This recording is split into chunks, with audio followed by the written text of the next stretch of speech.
bottom of the barrel hams. I don't know what it's going to be. That was part of the mystery of it, though. Oh, there's cameras? Oh, yeah, there's cameras, too. Oh, yeah, surprise, Art, you're on camera. Stand like this the whole time.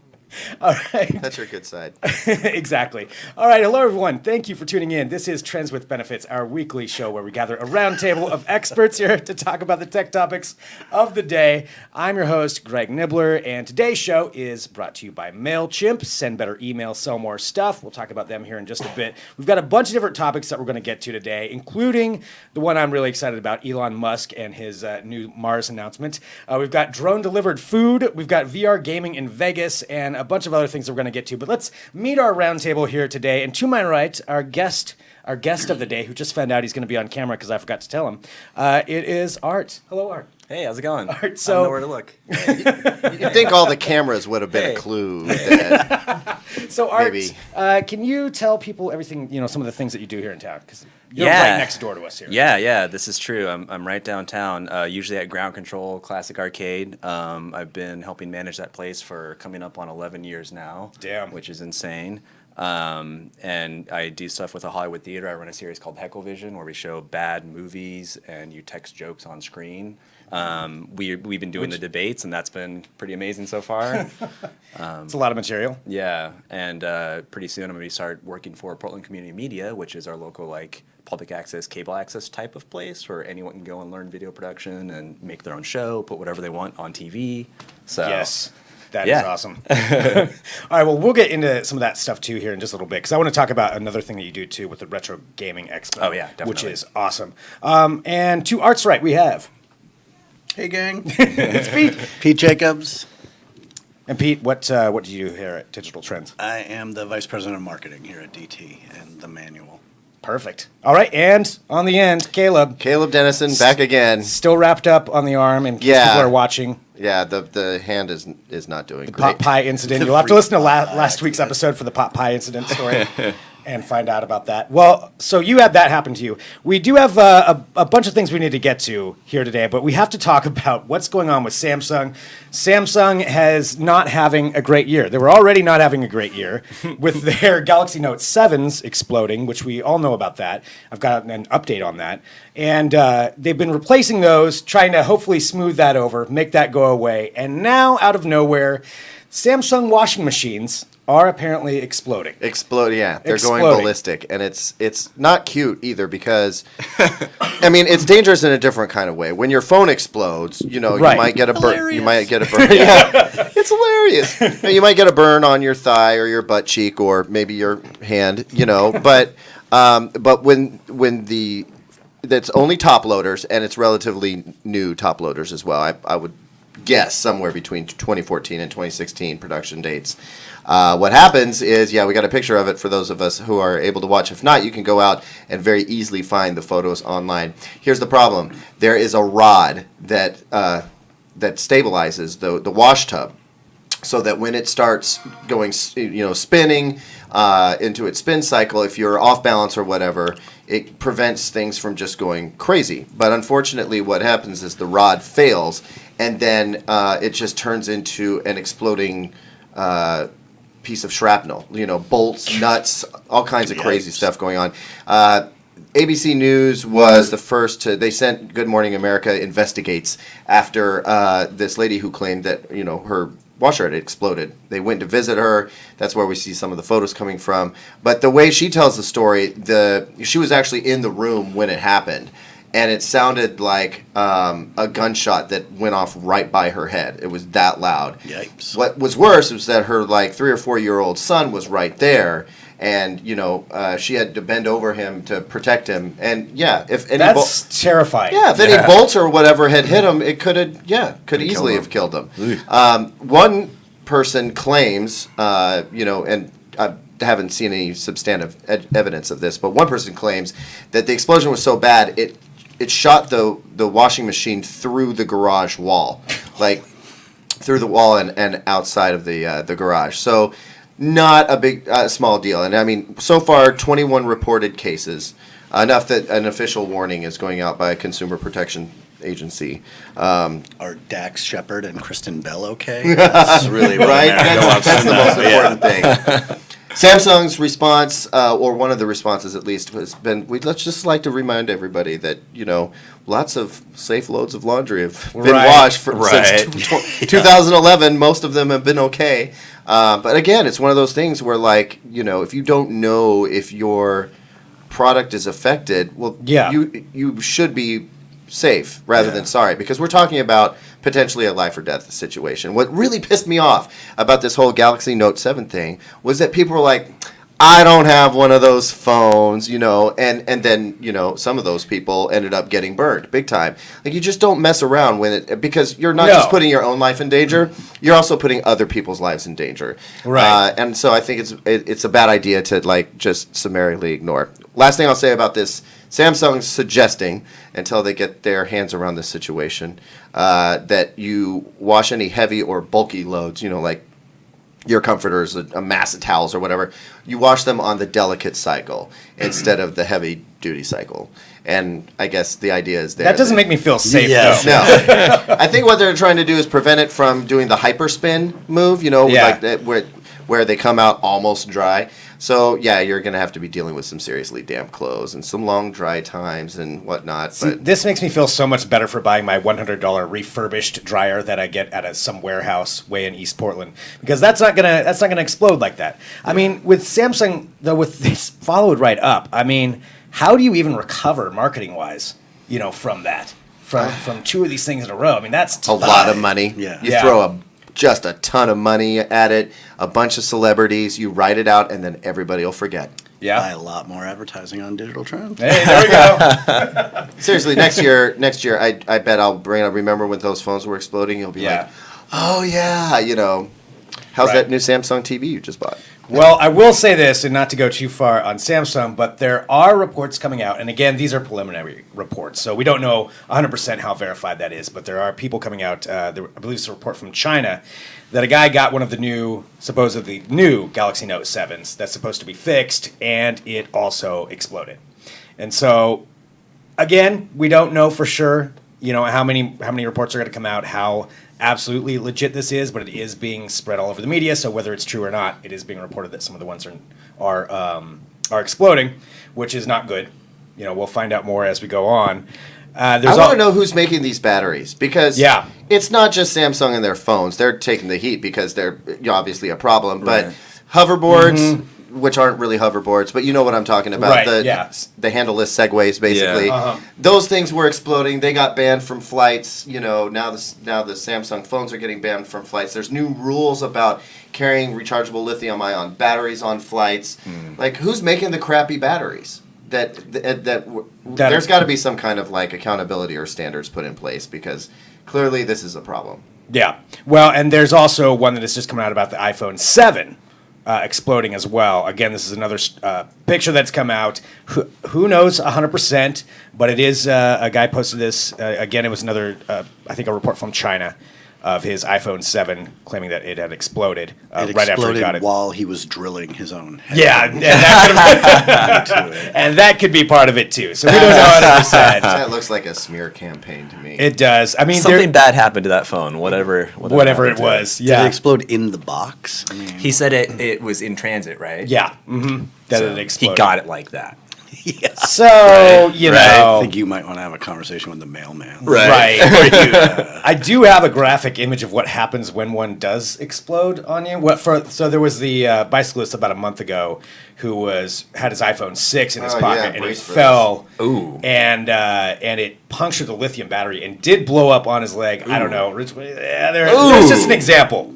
Just an example of what can happen if these things do explode. So, I mean, it's no joke when this does happen. I'm surprised that they haven't, shaved the area for treatment at this level. I think this is right after it happened. Oh, okay. Right after it happened. Because there's more images on there I'm not going to show. He seems surprisingly okay with that. He's like, probably on it. That's because he knows how much money is headed his way. He's got a that's true. Just seeing the cash register check. That's the one that didn't burn up.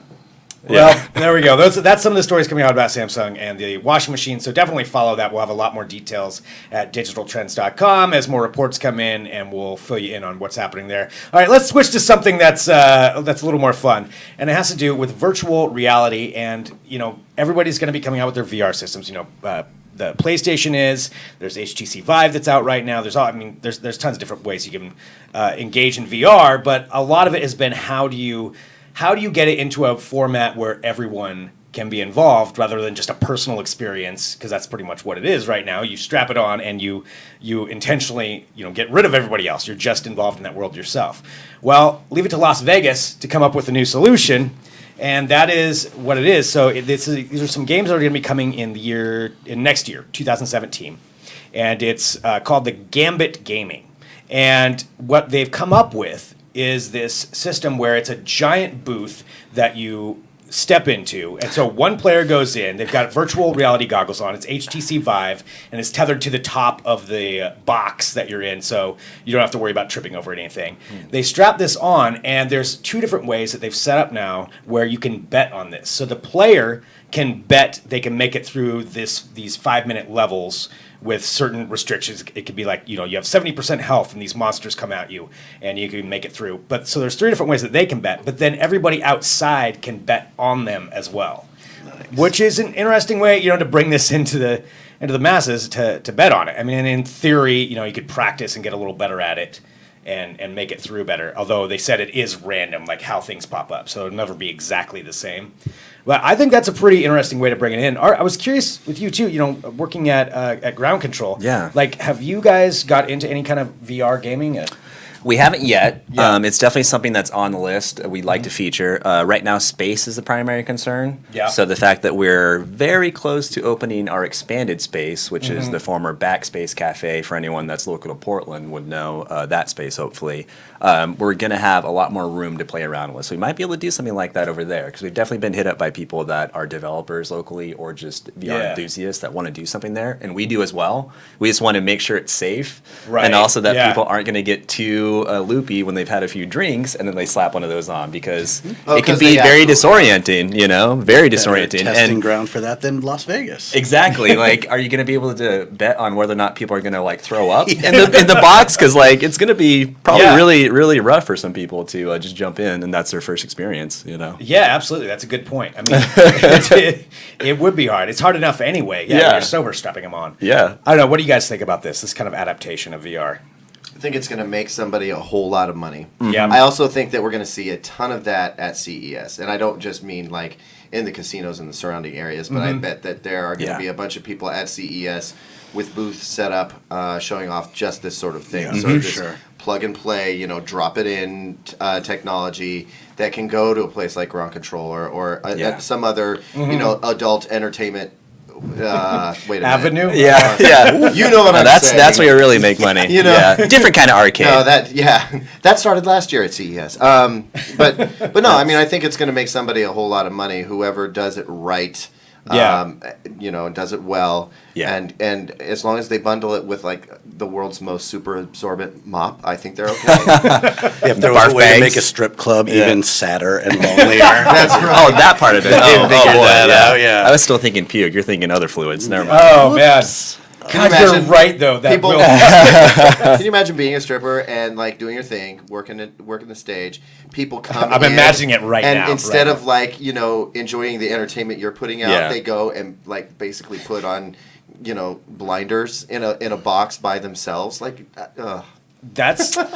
That's probably going to happen, though. Yeah. I mean, not that I want to go too far into that, but you're right. That is definitely going to be an adaptation. I mean, we all know it's porn or Vegas that gets involved, and that's when things blow up. Yeah. But the idea of making money off of this and putting it in there, I think that's definitely going to give virtual reality a lot more exposure than it has gotten. Because even though we hear about it all the time, we talk about it, how many people have actually tried it?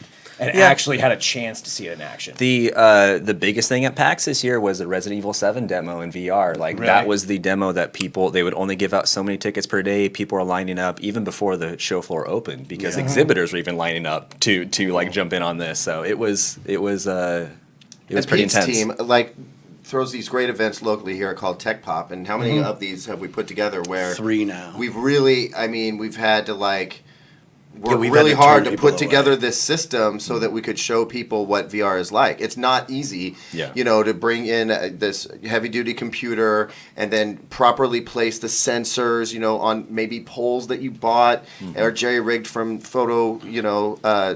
photo umbrella stands or something like that. If you had a self-contained unit that you could just like plop down and VR happens. Yeah, we were looking at one today from Tokyo Game Show that is like, 3 walls of green screen. Right. And then it's well lit from above. And then there's, 4 big monitors up there.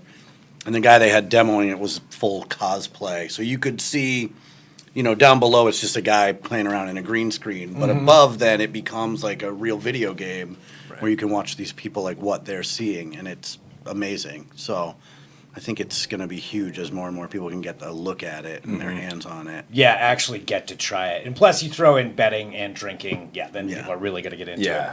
So that's what's going to be happening next year. So I'm sure that'll show up all over the place, and like you said, at CES too. I bet you'll see it. All right, we've got a couple other things here to get to today, and we do want to hear what you guys think. So if you're watching on YouTube right now, please feel free to chat in there. I know there's some questions coming through, and I will get to those and try to make a note of those as we go through. Somebody's tried old school VR in the '90s. That's right, wasn't there? Something like that. I remember Lawnmower Man. Do you remember that movie Lawnmower Man? Oh yeah. And it was like the first. I felt like it was the first movie that really just tried to base itself on VR colliding with like the real world and reprogramming of somebody through VR. That was such a terrible movie, but I was fascinated by it. Oh no, I love that movie. I mean, I know it was bad, but I still watched it. Probably just love Peter 3 or 4 Gallagher. Times. That was it. What was the Nintendo device? That, Nintendo had something. They had they had the Virtual Boy.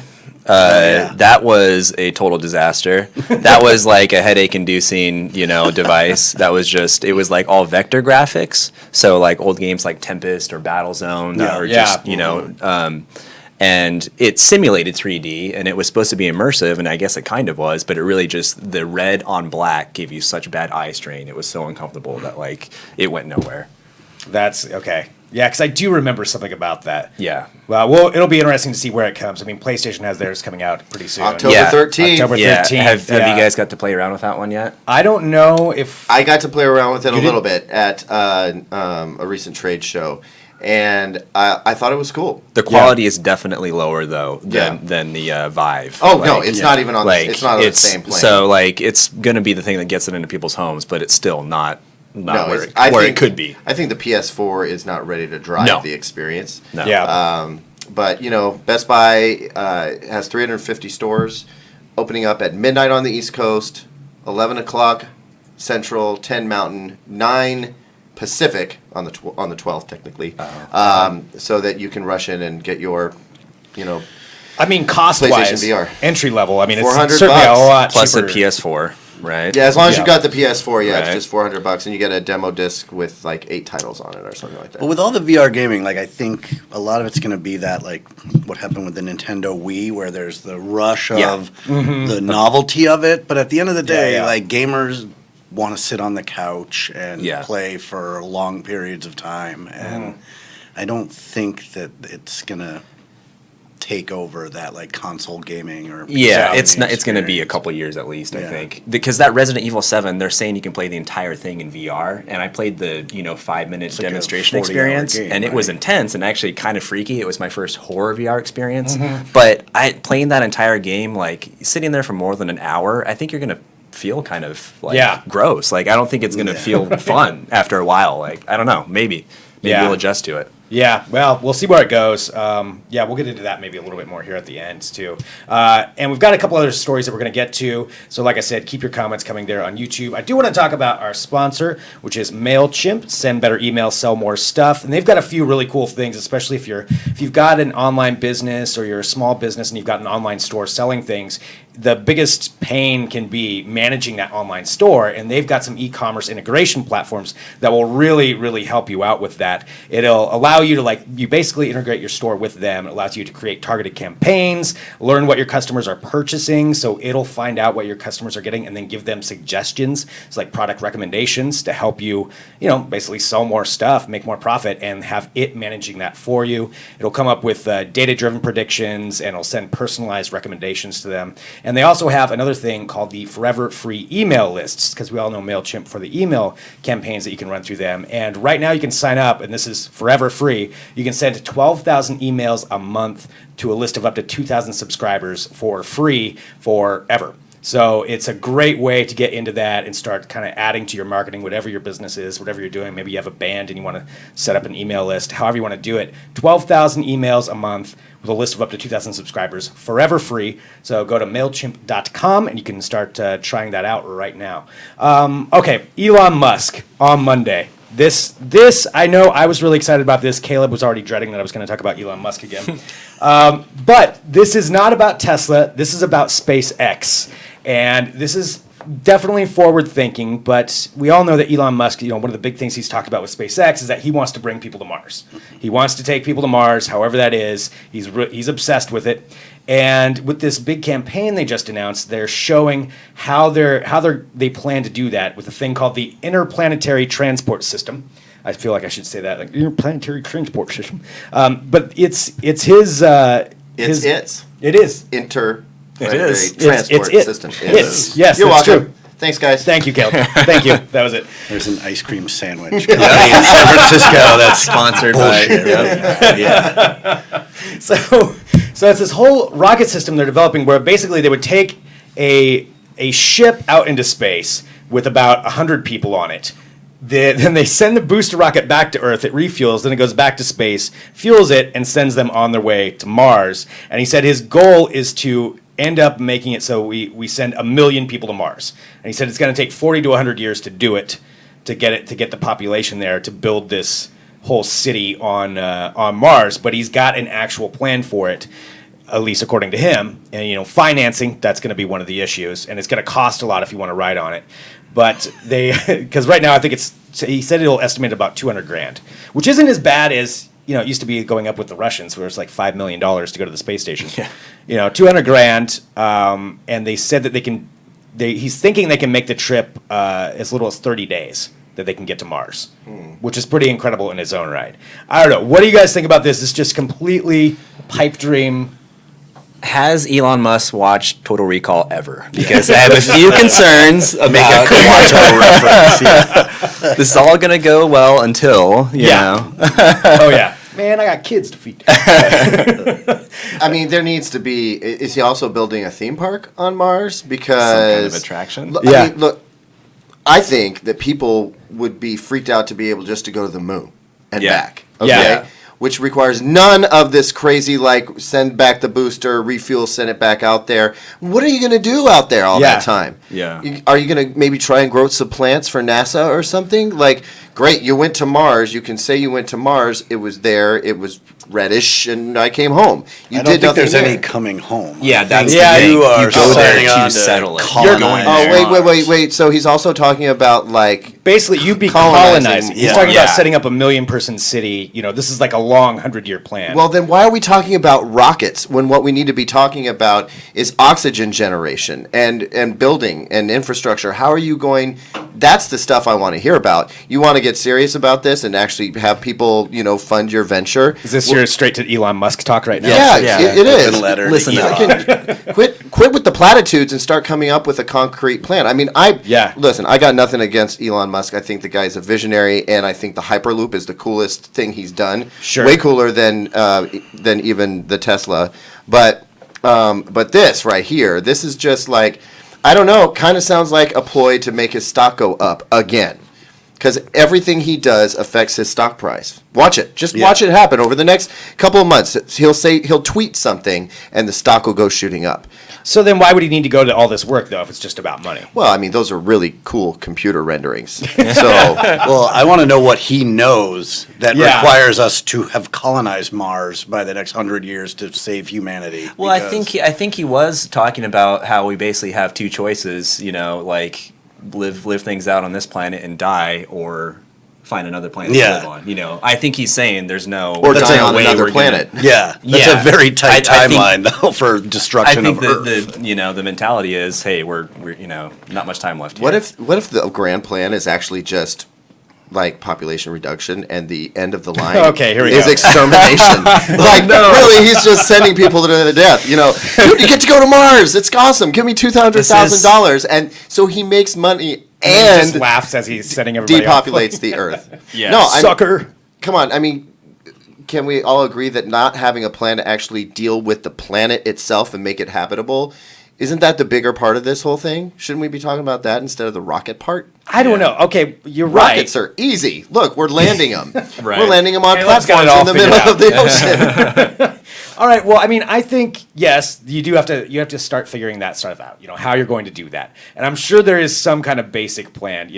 Or just you go there now, figure that out. Somebody's got to do it. But I mean, if that is possible, for one, I think it would be awesome. I might actually do it. I would maybe actually go. So you're giving up your sub-sea little. You're right. You're in the bottom of the ocean 20 years from now. If you live in a sea, in an undersea, biome. Is that what you want to do? You want to live underwater? No, that's what I said. That's what you want to do? I said I would rather do that. Yeah, doing the underwater thing. Although, if I get to go to Mars, then you can name everything after yourself. I'm assuming. So, I can do that. I think it's exciting. Yeah, Greglandia, Mars. But I think it's pretty cool stuff. I think somebody's got to be making these pushes for this. Yeah. If it's not him, who else can do this? He's got the power to do it. Maybe everything's not thought out yet, but somebody's got to push that forward. And I think he's doing a great job with it. I think he's doing good, at least getting people thinking and talking about it. Yeah. I love the billionaire space race. Right. It's just No, I'm having fun watching it too. I'm just saying, if you're really serious about it, you've got some other stuff to figure out besides the rockets. And as long as we're talking about it, here's my idea. Asteroids are flying towards the Earth. Okay. We're all going to die on impact. We send nukes up there, blow up the asteroids. What do you think about that? That is actually Brilliant. part of a plot of a great book about colonizing space called Dianetics? Seven Eves by Neil Stephenson, who spent some time working on Jeff Bezos's private space. Oh, right. Which I think is called Blue Origin. Yeah. And so it's the colonization of space and harvesting water from comets with nuclear energy. It's pretty fascinating stuff. So when you start to hear stuff like this, it's pretty... It is a sci-fi pretty novel. sweet, yeah. I mean, that's what they're living out their sci-fi novel. That's crazy. fantasies. I thought I was just making fun of a really bad Ben Affleck, Bruce Willis movie, but this is way better. No, we've actually now come full circle where enough Exactly. people have grown up with all of this sci-fi and the billionaires out there want to make it happen. But it also doesn't really matter because we're living in a simulation anyway. That's and true. He believes that too, right? Yeah. He did say that. Yeah, he said the So- possibility of living in that. So, yeah. So Maybe he Might does as well want have fun stock with to go this. up. nothing is simulation. really at stake. Sure. It is noted in here by somebody in the chat. which is that also just the said- plot of Total Recall, right? Exactly. Right. So, So- it's all coming together. Like It's there's all going to be makes- the first business on Mars will be VR, like gladiator style battles. You Yeah. know? We'll be back here on Earth betting on it, Little Running living Man, yeah. underground. Yep. You know, like Yep. Or Yeah. undersea. Yep. some yeah, kind or of- undersea. And then he's going to give birth to Danny DeVito's child. Yep. Yep. And there it is. All right, we've solved all the world's problems right here on this show today. There is one more note in the chat that somebody just said, I'm starting to think Elon Musk is insane. That's another possibility. That could be it too. Very rich and insane. All right, well, something that's not insane here for our last topic, something that is brilliant in my mind and a good use of technology is the ever-present increasing use of drones to deliver fast food. And there's, right now, Chipotle is getting ready to launch drone delivery of burritos at Virginia Tech on their campus. So, I mean, if I were in college, this would be amazing. That you can sit there and order a Chipotle burrito, not necessarily Chipotle, but order burrito and have it delivered to your house. They're working on this. Domino's is working on their delivering pizza by drones. I think it's going to be amazing. I'm all for this drone food delivery. If I can sit there and order shame food that I don't want anybody to know about and just have it delivered there, I never have to leave the house, have my own little... How does nobody know about it when this buzzing, whining drone Yeah. comes flying by the apartment and Flashing lights. slowly lowers it down in a box on a rope, Yeah, the Yeah, that's branded true. flying robot hovering over your home. You Playing might- a commercial. a little bit of a giveaway. Maybe that would give it away. You might as well have some call girl go to KFC for you and dance it up to your freaking doorstep. You know what I mean? Is it the call girl or the food you're ashamed of? I don't know which one. I think it's great. Although you're right, yeah, it does kind of have a side. I mean, if you think about a bunch of drunk kids on a college campus seeing a burrito going by, They're just going to follow that drone wherever it is. Someone's going to be shooting it down with a BB gun and stealing your food or whatever. That could be a problem. It's going to be a target. I'm curious, and I mean this legitimately. I've been making a lot of jokes, but seriously, what? Like, I want to let's wrap for real here. Turn your chair around backwards. Just get a close up on Caleb. We're serious now. Turn your hat backwards. Here's the thing. No, I want to see like a cost analysis on the difference between having food delivered by drone versus having it delivered by an autonomous driving vehicle. Like, we've already got autonomous driving vehicles headed to college campuses, some already running on college campuses. Yeah. Could you not just plop the food down in the vehicle and it would take like a Bluetooth key code lock on your phone to unlock the door and get your food out? Like, it's safer, it's secure, and hey, you could probably put like a warming oven in there and keep the food warmer. Like, I'm just saying, why? I feel like people are kind of going crazy with drones. I understand it's all about dreaming and coming up with new applications for new technologies and stuff like that. Yeah. But now that this stuff is like actually here, we should probably be talking about what makes the most amount of sense. Like, autonomous driving cars are going to use more electricity, so maybe it's a higher carbon footprint, you know. But those drones, they break. You can shoot them down. It's, you know, I can very easily just run up, cut the cord on your burrito, and run off with it. Just waiting, following drones around all day long. Dude, I would. Look, the if I was burrito bandit strikes again. You've been a hungry college kid. You know damn good and well that if there's a way to score amazing free food, you're going to do it. It's true. I mean, some people, I've heard, I wouldn't know for myself, actually eat off of their customers' plates. You know, as busboys in a restaurant, they'll just say, there's some pepper steak left here. You know somebody would rip off with a burrito if they could. Yeah. So security is your main issue. Security of the burritos. Security, yeah. And also warmth. You know, I feel like it needs to be warm, you know. It seems really bold of Chipotle having just survived their PR nightmare of trying to kill people with their food. They didn't try to kill people with their food. They accidentally killed people.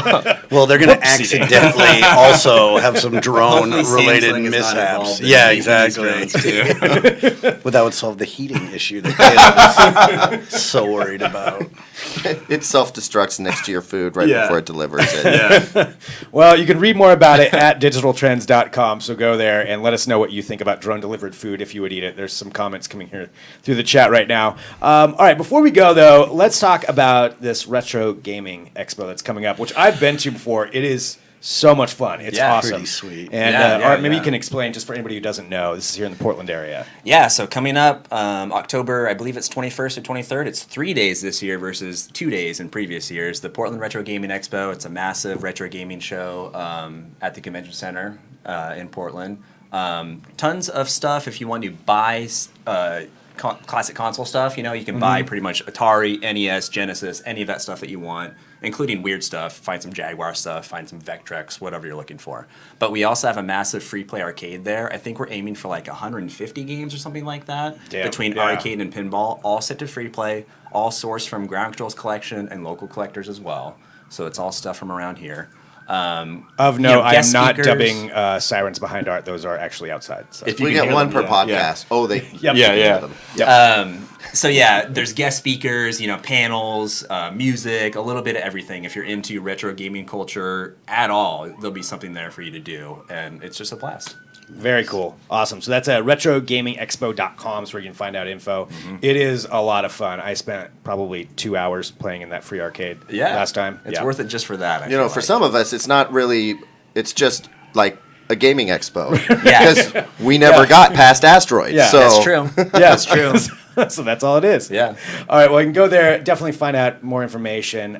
Thank you, Art, for joining us today, too. Yeah. Thanks, you guys. This was a great you. show. Thanks for everybody tuning in. So if you're watching live, we do have an audio version of this podcast that also goes up. You can find that on iTunes or Stitcher or wherever you get podcasts. We will be there. And we do the show every Thursday at 2:30 p.m. We also have some other shows that you can find on iTunes, or if you go to digitaltrends.com/podcast, you can find out all the other episodes there. So subscribe, watch, comment. We'll get back to you if you have any questions, whatever it is you want to do. Big thank you to MailChimp. Send better email, sell more stuff. We really appreciate their sponsorship. And thanks so much, everybody. We'll be back next week with another episode. That's the sirens. Yeah.